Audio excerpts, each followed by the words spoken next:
আসসালামু আলাইকুম। আজকে শেয়ার করব হোয়াইট ফরেস্ট কেক, যা খুব সহজেই আপনারা বাসায় তৈরি করে নিতে পারবেন। আর এরকম একটা কেক বাসায় তৈরি করে নিলে ছোট থেকে বড় সবাই খুবই খুশি হবে। তো আশা করছি রেসিপিটি আপনাদের খুব ভালো লাগবে। তো প্রথমে এখানে আমি হাফ কাপ 1 টেবিল চামচ পরিমাণ ময়দা নিয়ে নেব, আর নিয়ে নেব হাফ চা চামচ ও 1 চিমটির মতো বেকিং পাউডার। এখন এই বেকিং পাউডার আর ময়দাটাকে আমি ভালোভাবে চেলে নেব। আর ভালোভাবে চেলে নেওয়ার পর এর বেকিং পাউডার আর ময়দাটাকে মিশিয়ে একটা সাইড করে রেখে দেব। আর এখানে আমি নিয়ে নেব 3টে স্বাভাবিক তাপমাত্রার ডিম। এখন ডিমটা নিয়ে নেওয়ার পর এর থেকে কুসুমগুলো আমি আলাদা করে নেব। আর অবশ্যই লক্ষ্য রাখবেন কুসুমগুলো যেন কোনোভাবে ভেঙে না যায়, এতে কিন্তু এর ফোমটা পারফেক্ট হয় না। তো কুসুমটা তুলে নেওয়ার পর এটাকে আমি 1 মিনিটের মতো বিট করে নিচ্ছি ডিমের সাদা অংশ। এখন এখানে আমি হাফ কাপ চিনি নিয়ে নিয়েছি। এই চিনিটাকে আমি 2 বার দিয়ে এই ডিমের সাদা অংশের সাথে ভালোভাবে বিট করে নেব।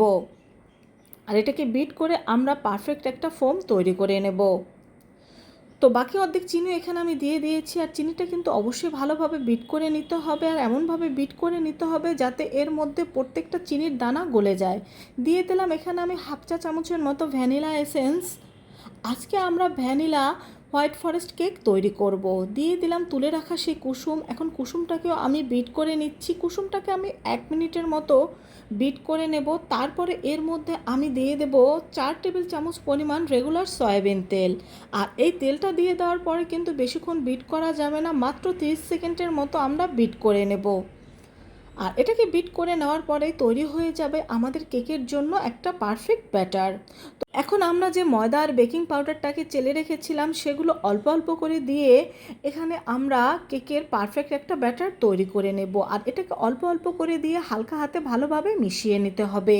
হালকা হাতে না মিশালে কিন্তু এই কেকের ফোমটা নষ্ট হয়ে যাবে, তখন কেকটা কিন্তু পারফেক্ট স্পঞ্জ হবে না। তো এটাকে আমি 2 থেকে 3 বার দিয়ে ভালোভাবে এভাবে মিশিয়ে নিয়েছি। এখন আমাদের কেকের ব্যাটারটা একেবারে তৈরি। এখন এখানে আমি একটা গোল শেপের মোল্ড নিয়ে নিয়েছি। এখন এর মধ্যে সামান্য তেল দিয়ে দিয়েছি। তেলটাকে সামান্য ব্রাশ করে এর মধ্যে দিয়ে দেবো একটা কাগজ। তো কাগজটা দিয়ে দেওয়ার পর এখন এর মধ্যে আমরা সেই কেকের ব্যাটারটা দিয়ে দেব। এই মোল্ডের অর্ধেকটা ভরেই কিন্তু আমরা ব্যাটারটা দিয়ে দিয়েছি। পরবর্তীতে এটা বেক হওয়ার পরে কিন্তু পুরো মোল্ডটা ভরে যাবে। তো সামান্য একটু ট্যাপ করে দিচ্ছি। এখন এখানে আমি একটা ননস্টিকের কড়াই বসিয়ে দিয়েছি, তার মধ্যে একটা স্ট্যান্ড দিয়ে দিচ্ছি। আর এই স্ট্যান্ডের উপরে আমরা কেকের মোল্ডটা বসিয়ে দেব। তো এখানে ননস্টিকের কড়াইয়ের পরিবর্তে আপনারা কিন্তু সিলভারের হাঁড়ি বা যে কোনো হাঁড়ি ব্যবহার করতে পারেন। তো এখন এটাকে ঢাকনা দিয়ে ঢেকে দিয়েছি। আর ঢাকনার মধ্যে যে ছিদ্রটা রয়েছে সেটা টিস্যু দিয়ে বন্ধ করে দিয়েছি। আর এটা বেক হতে আমার 30 মিনিটের মতো সময় লেগেছিল। তো 30 মিনিট পরে আমি তোমাদের দেখিয়ে দিচ্ছি। দেখো মোলটা কিন্তু সম্পূর্ণটা ভরে গিয়েছে। আর তোমাদের দেখিয়ে দিচ্ছি, দেখো কেকটা কিন্তু একেবারে পারফেক্টভাবে বেক হয়ে গিয়েছে। এখন এটাকে নামিয়ে আমরা ঠান্ডা করে নেব। আর ঠান্ডা করার পর এটাকে আমরা মোল্ড থেকে বের করে নেব। এখন এখানে আমি নিয়ে নিচ্ছি 1.5 কাপ পরিমাণ হুইপ ক্রিম। আর এর মধ্যে দিয়ে দিচ্ছি 1 টেবিল চামচ পরিমাণ পাউডার চিনি। এখানে ক্রিমটা কিন্তু অনেকটা মিষ্টি থাকে, তারপরে ক্রিমের মধ্যে তোমরা যদি মিষ্টিটা খেতে পছন্দ করো সেক্ষেত্রে চিনি দিলে চিনিটা অবশ্যই পাউডার করে নেবে। আমার বাচ্চারা ক্রিমে একটু চিনি পছন্দ করে, তাই আমি এখানে একটু চিনি অ্যাড করে দিয়েছি। তো আমরা ক্রিমটাকে ভালোভাবে বিট করে নিচ্ছি। তো যখনই দেখবে স্প্লা থেকে এরকম ক্রিমটা পড়ে যাচ্ছে না, তার মানে ক্রিমটা পারফেক্ট বিট হয়ে গিয়েছে। এখন এটাকে আমরা ঢেকে নর্মাল ফ্রিজে 10 থেকে 15 মিনিট রেখে দেবো। আর এদিকে আমাদের কেকটাও কিন্তু ঠান্ডা হয়ে গিয়েছে। এখন এটাকে আমরা মোল্ড থেকে বের করে নেব। আর মোল্ড থেকে বের করে নিয়ে তোমাদের দেখিয়ে দিচ্ছি যে আমাদের কেকটা কতটা পারফেক্ট হয়েছে আর কতটা সফট হয়েছে। এখন এই কেকটাকে আমি 3টে অংশ করে ভালোভাবে কেটে নেব। আর তোমাদের আমি কেটেও দেখিয়ে দেব আমাদের কেকটা কতটা পারফেক্ট নরম সফট ও তুলতুলে হয়েছে। তো কেকটাকে আমি 3টে ভাগে কিন্তু ভাগ করে অলরেডি কেটে নিয়েছি। এখন এখানে আমরা যে বোর্ডটা নিয়ে নিয়েছি, এই বোর্ডের উপর সামান্য একটু ক্রিম দিয়ে প্রথমে এখানে কেকের একটা অংশ আমি দিয়ে দেব। আর কেকের অংশটা দিয়ে দেওয়ার পর এখানে আমি দিয়ে দেব সুগার সিরাপ। আর এই সুগার সিরাপটা কিন্তু চিনি মেশানো পানি। এখন দিয়ে দেব এখানে আমি চকলেট গার্নাশ।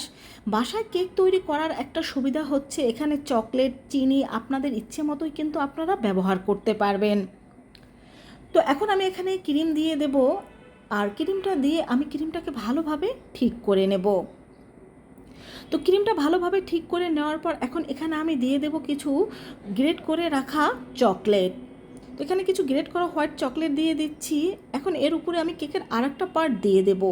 তো প্রথম পার্টে যেভাবে আমি সুগার সিরাপ, ক্রিম এবং গ্রেট করা চকলেট দিয়ে দিয়েছি, প্রত্যেকটা পার্টেই কিন্তু আমি একইভাবে এভাবে দিয়ে দেব।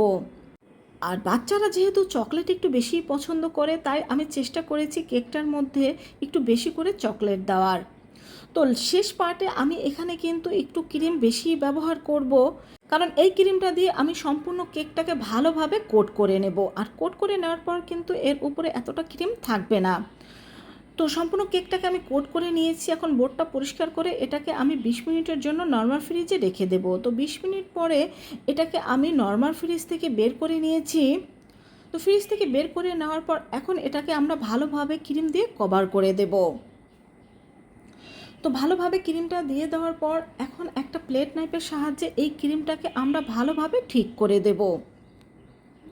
বন্ধুরা, বাসায় এইভাবে কেক তৈরি করলে কিন্তু ক্রিমও তোমরা তোমাদের ইচ্ছে মতো দিয়ে দিতে পারো। যদি ক্রিম কম খাও সেক্ষেত্রে কম দিতে পারবে, বেশি খেলে বেশি দিতে পারবে। তো মধ্যে মধ্যে যেখানে ক্রিমটা একটু কম পড়েছে সেখানে আমি একটু একটু করে ক্রিম দিয়ে দিচ্ছি, দেখতেই পাচ্ছ। এখন এটাকে দিয়ে দেওয়ার পর এখন আবার আমি ভালোভাবে এই কেকের ক্রিমটাকে ঠিক করে নিচ্ছি। আর এই ক্রিম ঠিক করে নেওয়ার কাজটা কিন্তু একটু ধৈর্য ধরেই করতে হবে, কারণ তোমার ক্রিমটা ভালোভাবে তুমি যদি ঠিক করে নিতে পারো, এই কেকটা দেখতে কিন্তু ততটাই বেশি সুন্দর হবে।